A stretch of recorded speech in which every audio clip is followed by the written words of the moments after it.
लहराया है। कृपा सिंधु की लहर लहर में जीवन ये लहराया है। ये मत पूछो प्यार में प्रभु के क्या क्या हमने पाया है। कृपा सिंधु की लहर लहर में जीवन ये लहराया है।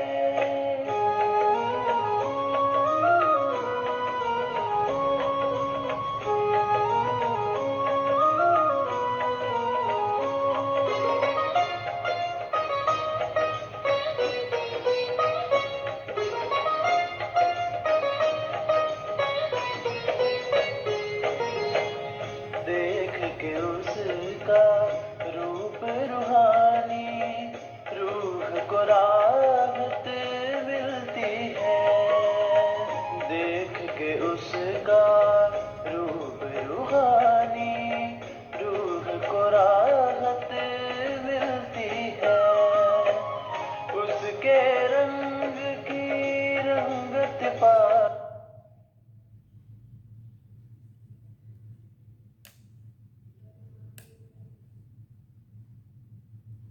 के रंग की रंगत पाकर, उसके रंग की रंगत पाकर जन्मों की चाह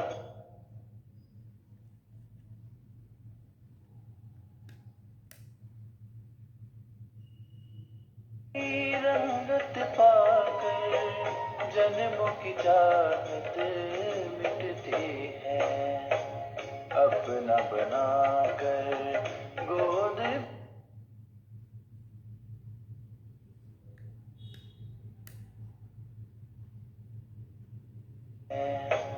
अपना बनाकर गोद बिठाकर रहमत का दिया साया है।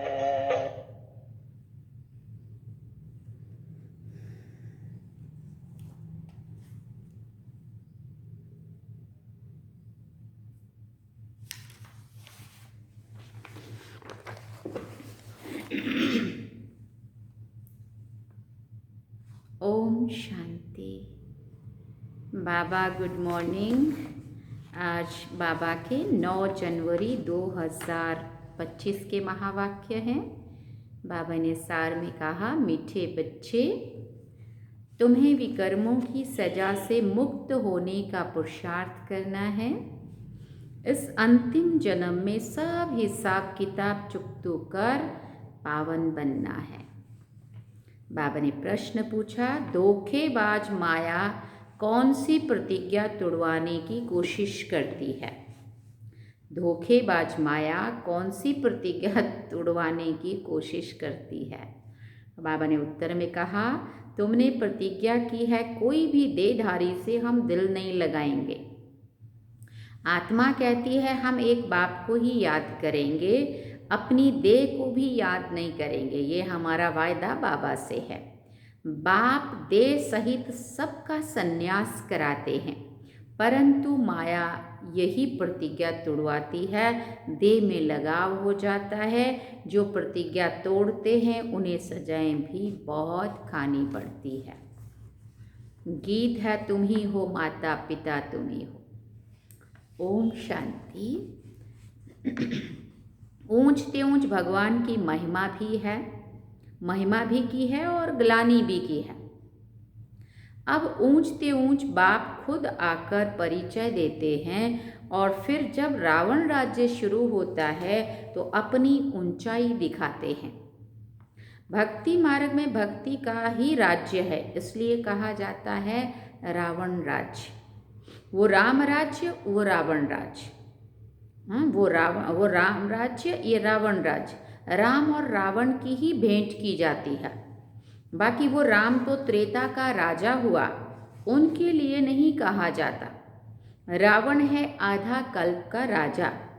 ऐसे नहीं कि राम आधा कल्प का राजा है, नहीं, ये डिटेल में समझने की बातें हैं। बाकी वो तो बिल्कुल सहज बात है समझने की। हम सब भाई भाई हैं। हम सब का वो बाप एक निराकार है। बाप को मालूम है इस समय हमारे सब बच्चे रावण की जेल में हैं। काम चिता पर बैठ सब काले हो गए हैं। ये बाप जानते हैं आत्मा में ही सारी नॉलेज है ना। इसमें भी सबसे जास्ती महत्व देना होता है आत्मा और परमात्मा को जानने का। छोटी सी आत्मा में कितना पार्ट नूंदा हुआ है जो बजाती रहती है। देह अभिमान में आकर पार्ट बजाते हैं तो स्वधर्म को ही भूल जाते हैं। अब बाप आकर आत्म अभिमानी बनाते हैं क्योंकि आत्मा ही कहती है कि हम पावन बने। तो बाप कहते हैं माम एकम याद करो। आत्मा पुकारती है हे परम पिता, हे पतित पावन, हम आत्माएं पतित बन गए हैं, आकर हमें पावन बनाओ। संस्कार तो सब आत्मा में है ना। आत्मा साफ कहती है हम पतित बने हैं। पतित उनको कहा जाता है जो विकार में जाते हैं। पतित मनुष्य पावन निर्विकारी देवताओं के आगे जाकर मंदिर में उनकी महिमा गाते हैं। अब बाप समझाते हैं बच्चे, तुम ही पूज्य देवता थे। 84 जन्म लेते लेते नीचे जरूर उतरना पड़े। ये खेल है ही पतित से पावन, पावन से पतित होने का। सारा ज्ञान बाप आकर इशारे में समझाते हैं। अब इस सब का अंतिम जन्म है। सबको हिसाब किताब चुकतू करके जाना है। बाबा साक्षात्कार कराते हैं पतित को अपने विकर्मों का दंड जरूर भोगना पड़ता है। पिछाड़ी का कोई जन्म देकर ही सजा देंगे ना। मनुष्य तन में ही सजा खाएंगे, इसलिए शरीर जरूर धारण करना पड़ता है। आत्मा फील करती है हम सजा भोग रहे हैं। जैसे काशी कलवट खाने समय दंड भोगते हैं ना, किए हुए पापों का साक्षात्कार होता है। तब तो कहते हैं क्षमा करो भगवान, हम ऐसे नहीं करेंगे। ये सब साक्षात्कार में ही क्षमा मांगते हैं, फील करते हैं, दुख भोगते हैं। सबसे जास्ती महत्व है आत्मा और परमात्मा का। आत्मा ही 84 जन्मों का पार्ट बजाती है, तो आत्मा सबसे पावरफुल हुई ना। सारे ड्रामा में महत्व है आत्मा और परमात्मा का, जिसको और कोई भी नहीं जानते। एक भी मनुष्य नहीं जानता कि आत्मा क्या है, परमात्मा क्या है। ड्रामानुसार ये भी क्या है, होना ही है। तुम बच्चों को भी ज्ञान है कि ये कोई नई बात नहीं है, कल्प पहले भी ये चला था। कहते भी हैं ज्ञान, भक्ति और वैराग्य, परंतु अर्थ नहीं समझते हैं। बाबा ने इन साधुओं आदि का संग बहुत किया है, सिर्फ नाम ले लेते हैं। अभी तुम बच्चे अच्छी रीति जानते हो कि हम पुरानी दुनिया से नई दुनिया में जाते हैं, तो पुरानी दुनिया से ज़रूर वैराग्य करना पड़े।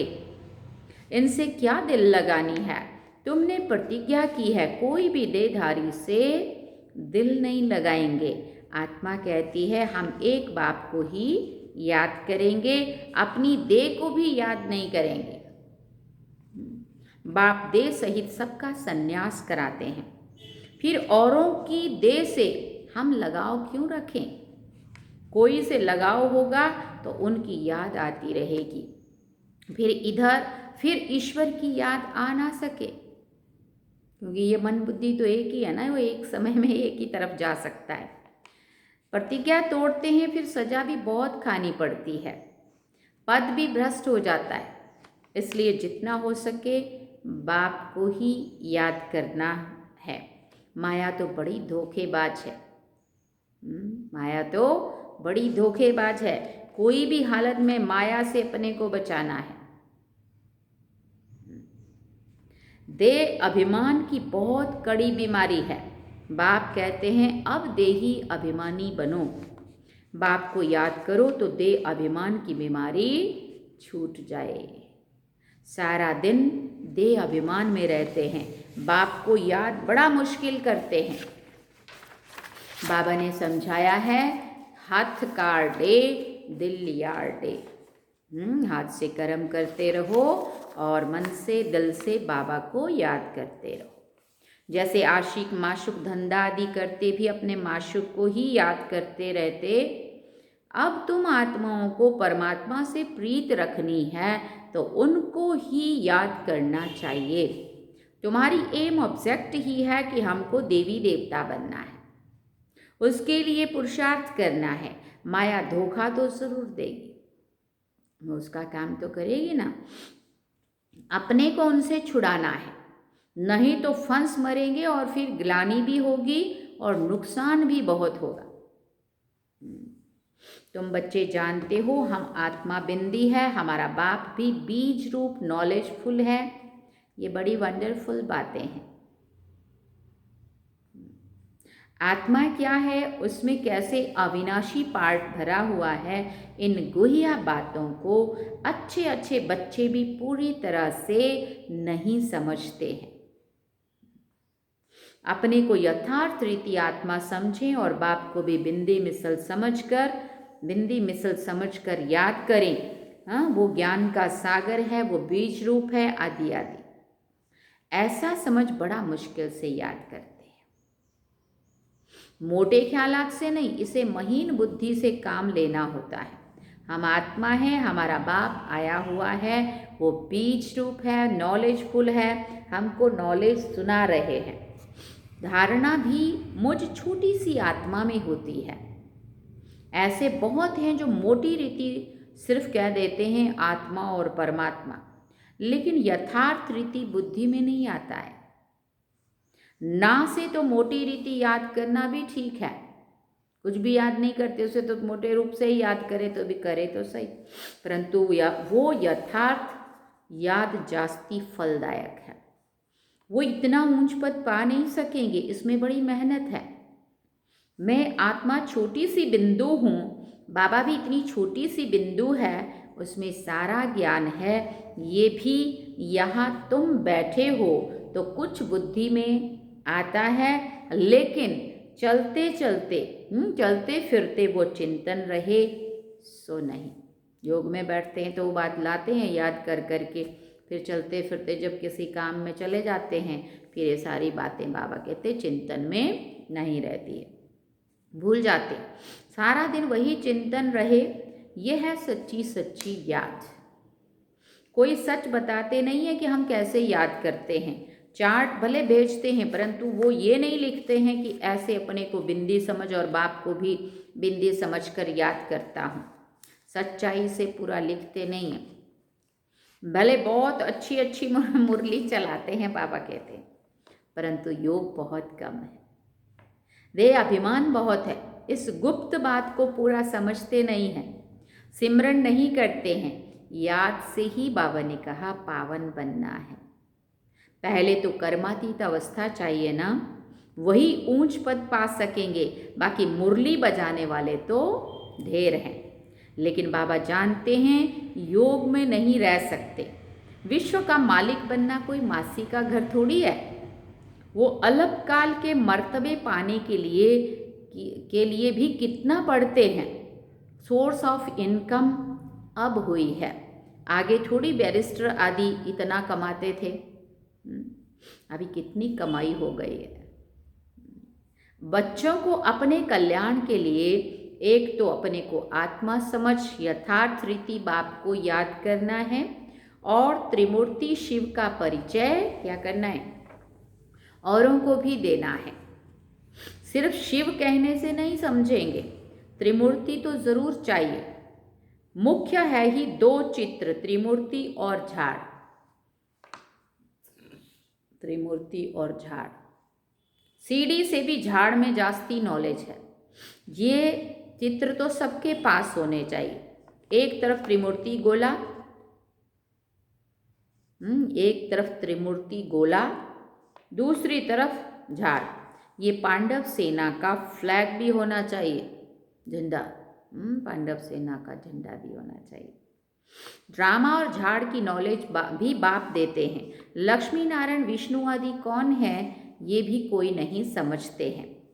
महालक्ष्मी की पूजा करते हैं, समझते हैं लक्ष्मी आएगी। अब लक्ष्मी को धन कहाँ से आएगा? 4 भुजा वाले 8 भुजा वाले कितने चित्र बना दिए हैं, समझते कुछ भी नहीं है। 8-10 भुजा वाला कोई मनुष्य तो होता नहीं है। जिसको जो आया सो बनाया, बस चल पड़ा। कोई ने मत दी कि हनुमान की पूजा करो, बस चल पड़ा। दिखाते हैं संजीवनी बूटी ले आया, उसका भी अर्थ तुम बच्चे समझते हो। संजीवनी बूटी तो है मन मना भव। विचार किया जाता है जब तक ब्राह्मण ना बने, बाप का परिचय ना मिले, तब तक वर्थ नॉट ए पेनी है। मर्तबे का मनुष्यों को कितना अभिमान होता है, उन्हों को तो समझाने में बड़ी मुश्किलात है। राजाई स्थापन करने में कितनी मेहनत लगती है, वो है बाहुबल और ये है योग बल। ये बातें शास्त्रों में नहीं है। वास्तव में तुम कोई शास्त्र आदि रेफर नहीं कर सकते हो। अगर तुमको कहते हैं कि तुम शास्त्र को मानते हो तो बोलो हाँ, ये तो सब भक्ति मार्ग के हैं। अभी हम ज्ञान मार्ग पर चल रहे हैं। ज्ञान देने वाला ज्ञान सागर एक ही बाप है। इनको रूहानी ज्ञान कहा जाता है। रूह बैठकर रूहों को ज्ञान देते हैं, वो मनुष्य मनुष्यों को देते हैं। मनुष्य कभी स्पिरिचुअल नॉलेज दे ना सके। ज्ञान का सागर, पतित पावन, लिबरेटर, सदगति दाता एक ही बाप है। बाप समझाते रहते हैं ये करो। अब देखें शिव जयंती पर कितना धम चक्कर मचाते हैं। बहुत सारा सेवा करो बाबा कहते। ट्रांसलाइट के चित्र छोटे भी हों जो सबको मिल जाएं। तुम्हारी तो है बिल्कुल नई बात, कोई समझ ना सके, खूब अखबारों में डालना चाहिए, आवाज़ करना चाहिए। सेंटर्स खोलने वाले भी ऐसे चाहिए। अभी तुम बच्चों को ही इतना नशा नहीं चढ़ा हुआ है। बाबा ने कहा नंबरवार पुरुषार्थ अनुसार समझाते हैं। इतना ढेर ब्रह्मा कुमार कुमारियां हैं। अच्छा, ब्रह्मा का नाम निकालकर कोई का भी डालो, राधे कृष्ण का नाम डालो, अच्छा फिर ब्रह्मा कुमार कुमारियां कहाँ से आएंगे? कोई तो ब्रह्मा चाहिए ना, जो मुख वंशावली बीके हों। बच्चे आगे चलकर बहुत समझेंगे, तब कहा था। और अब देखो कितना समझते। खर्चा तो करना ही पड़ता है। चित्र तो बड़े क्लियर है। लक्ष्मी नारायण का चित्र बहुत अच्छा है। अच्छा, मीठे मीठे सिकिल दे, सर्विसेबल, आज्ञाकारी, फरमानवरदार, नंबरवार पुरुषार्थ अनुसार बच्चों प्रति माता पिता बाप दादा का याद प्यार और गुड मॉर्निंग। रूहानी बाप की रूहानी बच्चों को नमस्ते। हम रूहानी बच्चों की रूहानी माता पिता बाप दादा को दिलवा जान सिकवा प्रेम से याद प्यार, गुड मॉर्निंग, नमस्ते, थैंक यू बाबा, शुक्रिया बाबा। धारणा के लिए मुख्य सार है। पहला पॉइंट, कर्मातीत बनने के लिए बाप को महीन बुद्धि से पहचान कर यथार्थ याद करना है। पढ़ाई के साथ साथ योग पर पूरा अटेंशन देना है। दूसरी बात, स्वयं को माया के धोखे से बचाना है। कोई की भी देह में लगाव नहीं रखना है। सच्ची प्रीत एक बाप से रखनी है, देह अभिमान में नहीं आना है। वरदान में बाबा ने कहा ब्रह्म मुहूर्त के समय वरदान लेने और दान देने वाले बाप समान वरदानी महादानी भव। ब्रह्म मुहूर्त के समय वरदान लेने और दान देने वाले बाप समान वरदानी महादानी भव। ब्रह्म मुहूर्त के समय विशेष ब्रह्मलोक निवासी बाप ज्ञान सूर्य की लाइट और माइट की किरणें बच्चों को वरदान के रूप में देते हैं। साथ साथ ब्रह्मा बाप भाग्य विधाता के रूप में भाग्य रूपी अमृत बांटते हैं। सिर्फ बुद्धि रूपी कलश अमृत धारण करने के योग्य हो, किसी भी प्रकार का विघ्न या रुकावट ना हो तो सारे दिन के लिए श्रेष्ठ स्थिति व कर्म का मुहूर्त निकाल सकते हो, क्योंकि अमृत वेले का वातावरण ही वृत्ति को बदलने वाला होता है। इसलिए उस समय वरदान लेते हुए दान दो, अर्थात वरदानी और महादानी बनो। स्लोगन में बाबा ने कहा, क्रोधी का काम है क्रोध करना और आपका काम है स्नेह देना। ऐसा नहीं है कि उसके क्रोध को देख करके हम भी उसको फॉलो करें। क्रोधी का काम है क्रोध करना और आपका काम है स्नेह देना। पॉसिबल है? जब कोई बहुत गुस्सा कर रहा होता है, हम कुछ बात कहें और वो बहुत गुस्सा करे और हम फिर भी स्नेह दें, फिर भी वो और गुस्सा करे, तो आप बोलेंगे अब ये कितनी बार इसको प्यार से बोलने का, अब इस मारो बम फोड़ो तुम भी। हाँ, बाबा कहता था 10 बार कोई एक ने क्रोध किया और हमने सहन किया और 11वीं बार हमने भी बम फोड़ दिया तो वो पूरी सहनशीलता पर पानी फिर गया। इसलिए जहाँ इतना सहन किया वहाँ थोड़ा और भी कर लो। नहीं समझता है तो किनारा कर लो, हम चुप रहें, लेकिन फिर भी अंदर शुभ भाव रखें, स्नेह देते रहें बस। इसलिए बाबा ने कहा, क्रोधी का काम है क्रोध करना और आपका काम है स्नेह देना। अच्छा, ओम शांति। और अभी आज का अव्यक्त इशारा है, अपनी शक्तिशाली मनसा द्वारा स्काश देने की सेवा करो। उसके लिए क्या करना है, अब स्व कल्याण का ऐसा श्रेष्ठ प्लान बनाओ जो विश्व सेवा में स्काश आपे ही मिलती रहे। अभी उमंग उत्साह से अपने मन में ये पक्का वायदा करो कि हम बाप समान बनकर ही दिखाएंगे। ब्रह्मा बाप का भी बच्चों से अति स्नेह है, इसलिए एक एक बच्चे को इमर्ज कर विशेष समान बनाने की स्काश देते रहते हैं। ब्रह्मा बाप का भी बच्चों से अति स्नेह है, इसलिए एक एक बच्चे को इमर्ज कर विशेष समान बनने की स्काश देते रहते हैं। अच्छा, ओम शांति। सार में बाबा ने कहा, मीठे बच्चे, तुम्हें विकर्मों की सजा से मुक्त होने का पुरुषार्थ करना है। इस अंतिम जन्म में सब हिसाब किताब चुकतू कर पावन बनना है। तो ये थे आज के महावाक्य और आज का स्वमान है, स्वमान दिया था ना उस दिन भी, 8 को भी दिया था ना, तो भी आज का स्वमान है, मैं ब्रह्मा बाप समान हूँ। अपनी शक्तिशाली मनसा द्वारा स्काश देने की सेवा करनी है तो रोज का स्वमान लेना है ना अपने को। तो आज क्या स्वमान लेंगे, मैं ब्रह्मा बाप समान हूँ, और उसके लिए योग अभ्यास करना है। मैं आत्मा ब्रह्मा बाप समान महायोगी महातपस्वी हूँ, अव्यक्त वतनवासी फरिश्ता हूँ, मास्टर पालनहार बन बाप से मिली हुई शक्तियों से सरब को स्काश देने की सेवा कर रही हूँ। ये उसका अभ्यास करना है। और धारणा क्या करनी है, बाप समान बनकर ही दिखाएंगे, पक्का वायदा, बाप समान बन के ही दिखाएंगे। और उसके लिए चिंतन क्या करना है, स्व कल्याण में विश्व कल्याण कैसे समाया हुआ है। ठीक है, च ओम शांति। तो ये है आज के बाबा के महावाक्य और स्वमान है मैं बाप समान। तो अभी हम चलेंगे बाबा की याद में। चल।